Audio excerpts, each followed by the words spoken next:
नमस्कार। आज 11 जनवरी 2025 दिन शनिवार। चलिए देखते हैं आज की 25 बड़ी खबरें। मध्य प्रदेश बोर्ड ने कक्षा 10वीं और 12वीं के छात्रों की परीक्षा की तैयारी को ध्यान में रखते हुए नमूना प्रश्न पत्र अपनी वेबसाइट पर अपलोड किए हैं। इससे छात्र परीक्षा के पैटर्न को समझ सकेंगे और बेहतर प्रैक्टिस कर पाएंगे। नमूना प्रश्न पत्र से यह पता चलेगा कि किस प्रकार के सवाल आएंगे, साथ ही उत्तर लिखने के तरीके पर भी मार्गदर्शन मिलेगा। मध्य प्रदेश में स्वास्थ्य सेवाओं को बेहतर बनाने और डॉक्टरों की कमी को दूर करने के लिए तेलंगाना, असम की तर्ज पर मेडिकल बोर्ड की स्थापना की योजना है। इससे डॉक्टर, नर्स और पैरामेडिकल स्टाफ की भर्ती 15 दिनों में पूरी हो सकेगी। वर्तमान में राज्य में 39,000 डॉक्टरों के पद खाली हैं। सीएम के फैसले का इंतजार है। मध्य प्रदेश सरकार मकर संक्रांति पर महिलाओं के लिए बड़ा तोहफा देने जा रही है। लाडली बहना योजना के बाद अब महिलाओं को 5,000 रुपए तक की आर्थिक मदद दी जाएगी। मुख्यमंत्री मोहन यादव ने बताया कि इसके तहत स्वरोजगार और स्वावलंबन के लिए रेडीमेड गारमेंट्स उद्योग में 4 से 5,000 रुपए प्रति माह के लेबर इंसेंटिव दिए जाएंगे। मध्य प्रदेश में ठंड बढ़ने के कारण पाले की संभावना बढ़ गई है, जिससे फसलें प्रभावित हो सकती हैं। किसान कल्याण विभाग ने किसानों को सतर्क रहते हुए अपनी फसलों की सुरक्षा के उपाय करने की सलाह दी है। पाले से बचने के लिए रात में खेतों के पास धुआं करना और सिंचाई करना फायदेमंद हो सकता है।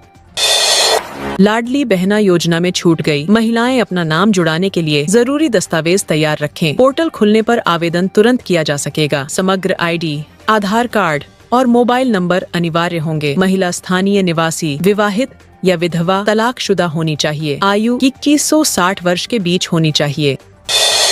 जबलपुर में HMPV वायरस से बच्चों की स्वास्थ्य सुविधाओं पर सवाल उठे हैं। शहर में 600 बेड और 55 वेंटिलेटर हैं, लेकिन 20 जिलों के मरीजों की निर्भरता के कारण सुविधाएं कम पड़ रही हैं। विशेषज्ञों ने इमरजेंसी हालात से निपटने के लिए बच्चों की स्वास्थ्य सेवाओं में विस्तार की जरूरत बताई है। मध्य प्रदेश में पुलिस की डायल 100 सेवाओं के लिए 1,200 नई गाड़ियों की खरीदारी की तैयारी है। वित्त विभाग से स्वीकृति मिल चुकी है और अब प्रस्ताव कैबिनेट में पेश किया जाएगा। नई गाड़ियों में हाईटेक सुविधाएं जैसे मैपिंग, CCTV और बॉडी वार्न कैमरे होंगे। 2021 में चली टेंडर प्रक्रिया को रद्द कर 2024 में नई योजना तैयार की गई है। दोस्तों, आगे मैं और भी जरूरी न्यूज बताऊंगी, लेकिन मैं आपके लिए MP की डेली न्यूज सुबह 5:30 बजे डाल देती हूँ। इतनी मेहनत के लिए आप लाइक करके चैनल को सब्सक्राइब कर लीजिए, ताकि आपके लिए डेली की न्यूज इसी तरह मिलती रहे। मुख्यमंत्री डॉक्टर मोहन यादव ने किसानों को समय पर धान उपार्जन की राशि देने के निर्देश दिए। अब तक 5,50,000 किसानों से 36 लाख मीट्रिक टन धान खरीदा गया है। 23 जनवरी तक 54 लाख मीट्रिक टन का लक्ष्य है। किसानों के खातों में 5,000 करोड़ रुपए भेजे जा चुके हैं। उपार्जन केंद्रों पर कार्य जारी है। मध्य प्रदेश के 35 लाख कर्मचारियों के लिए खुशखबरी। 1 अप्रैल 2024 से उनका वेतन 25% बढ़ जाएगा। हाईकोर्ट के आदेश और सरकारी अभिमत के बाद सभी श्रमिकों को न्यूनतम वेतन वृद्धि का लाभ मिलेगा। इस बदलाव के साथ कर्मचारियों को 9 महीने का एरियर भी मिलेगा। जल्द ही श्रम विभाग आदेश जारी करेगा। मध्य प्रदेश से प्रयागराज के महाकुंभ मेला के लिए 4 विशेष ट्रेनें चलाई जाएंगी, जो 13 जनवरी से 26 फरवरी तक चलेंगी। इनमें से एक ट्रेन मौला अली से वाराणसी के लिए 17 फरवरी को रात 11:55 पर चलेगी और दूसरी ट्रेन वाराणसी से मौला अली के लिए 19 फरवरी को शाम 7 बजे चलेगी। 7:15 पर रवाना होगी। इसके अलावा मछलीपट्टनम, आजमगढ़ और लालकुआं क्रांतिवीर संगोली रायण्णा की ट्रेनें भी चलाई जाएंगी। जबलपुर में आयोजित 2 दिवसीय विज्ञान मेले में बच्चों ने अपनी वैज्ञानिक प्रतिभा का प्रदर्शन किया। वुमेन सेफ्टी अम्ब्रेला नामक मॉडल को खास पहचान मिली, जो महिलाओं को सुरक्षा प्रदान करता है। इसके अलावा गणितीय सिद्धांतों को समझाने के लिए मैथमेटिक स्पार्क और मैग्नेटिक वैक्यूम क्लीनर जैसे मॉडल भी प्रदर्शित किए गए। इंदौर में 100 करोड़ की लागत से तैयार कुमेडी ISBT से जल्द ही 1400 बसों का संचालन शुरू होगा, जिससे राजस्थान, दिल्ली, गुजरात और उज्जैन रूट पर 70,000 यात्री नियमित सफर करेंगे। रेवेन्यू मॉडल और संचालन की तैयारी चल रही है। बस ऑपरेटरों से चर्चा के बाद लोकार्पण होगा। इंदौर में एक सीनियर सिटीजन ने गूगल से बैंक कस्टमर केयर का नंबर निकालकर ठगों के झांसे में आकर EP के फाइल डाउनलोड करवाई। इसके बाद ठग ने मोबाइल से बैंक खाते से 9,30,000 रुपए की ठगी कर ली। जांच में पता चला कि ठग ने रिमोट एक्सेस से पैसे ट्रांसफर किए। आरोपियों से पूछताछ जारी है। यूजीसी के नए दिशा निर्देशों के तहत विश्वविद्यालयों के शिक्षकों को मेडिकल लीव के लिए अब एमबीबीएस डॉक्टर द्वारा जारी प्रमाण पत्र जरूरी होगा, जिसमें बीमारी और छुट्टी की अवधि का उल्लेख होगा। छुट्टी के बाद शिक्षक को फिटनेस सर्टिफिकेट देना होगा। यदि शिक्षक छुट्टी के दौरान किसी अन्य काम में लिप्त पाए गए तो वेतन काटा जा सकता है। मध्य प्रदेश में 11 और 12 जनवरी को मौसम में बदलाव देखने को मिलेगा। पश्चिमी विक्षोभ के असर से ग्वालियर, चंबल, रीवा, सागर और जबलपुर संभाग में बादल, बूंदाबांदी और कोहरे का अलर्ट है। 13 जनवरी से फिर कड़ाके की ठंड का दौर शुरू होगा। प्रदेश के 15 जिलों में कोहरे और शीतलहर का अलर्ट जारी है।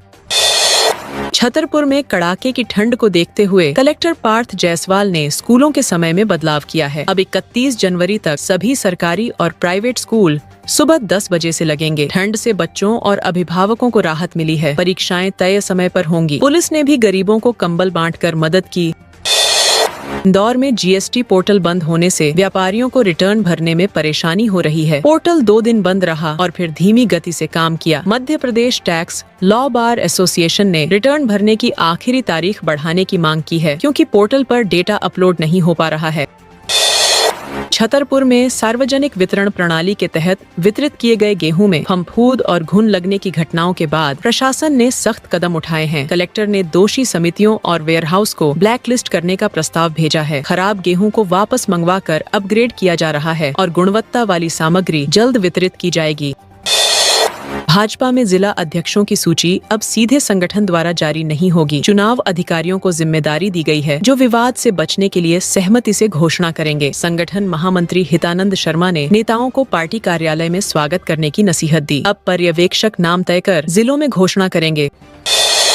दतिया में ईओडब्ल्यू ने कार्रवाई करते हुए निर्वाचन कार्यालय के बाबू आलोक खरे को 25,000 की रिश्वत लेते पकड़ा। निलंबित शिक्षक राकेश शिवहरे की बहाली के लिए 30,000 मांगे गए थे, जिसमें 5,000 पहले ही लिए जा चुके थे। शिक्षक ने शिकायत कर ईओडब्ल्यू की मदद से यह कार्रवाई कराई।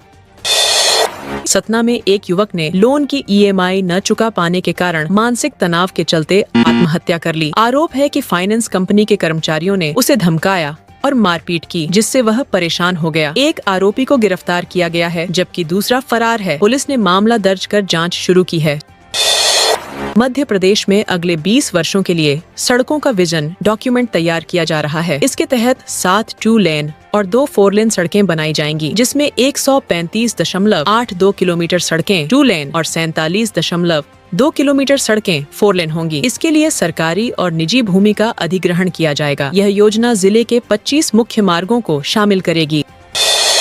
जबलपुर में टीबी मरीजों को दवा मिलने में देरी हो रही है। राष्ट्रीय क्षय उन्मूलन कार्यक्रम के तहत डिटेक्ट हुए मरीजों को पहले डोज के लिए इंतजार करना पड़ रहा है। दवाओं की सप्लाई में समस्या होने के कारण मरीजों को फिलहाल 15 दिन की दवा दी जा रही है। विशेषज्ञों का कहना है कि दवा का नियमित सेवन जरूरी है, वरना डोज बढ़ जाता है। टीबी क्लिनिक में दवाओं की आपूर्ति में विलम्ब की वजह से मरीजों को परेशानी हो रही है। तो दोस्तों, ये थी आज की 25 बड़ी खबरें। आप नीचे सफेद बटन दबाकर सब्सक्राइब कर लीजिए, ताकि मैं जैसे ही वीडियो डालूं आपके मोबाइल पर जल्दी से नोटिफिकेशन आ जाए। ताकि मिलते हैं कल सुबह कल की ताज़ा जानकारियों के साथ। तब तक के लिए बहुत बहुत धन्यवाद।